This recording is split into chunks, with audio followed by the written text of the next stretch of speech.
Here we will write a Python program to print sum of series 1 plus 1 1 plus 1 1. So in comment line first we will write.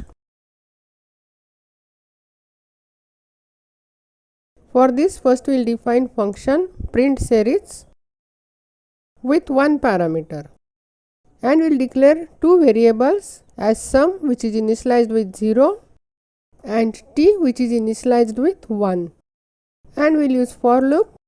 So for I in range 0, n, we will print t. Since we want to print the series on the same line, we will use here end and we will give plus as a separator, and in sum we will add t. So sum equal to sum plus t, and to print the next number in the series we will use t equal to t into 10 plus 1, and outside the for loop we will return sum.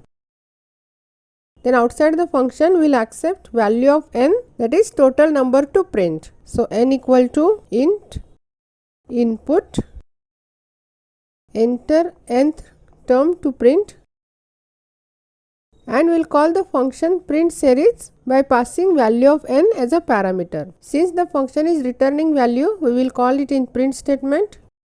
So print equal to comma print series, and we will pass n as a parameter, and we execute it. I will give n term as 3. It will print 1 plus 1 1 plus 1 1 1 equal to 123.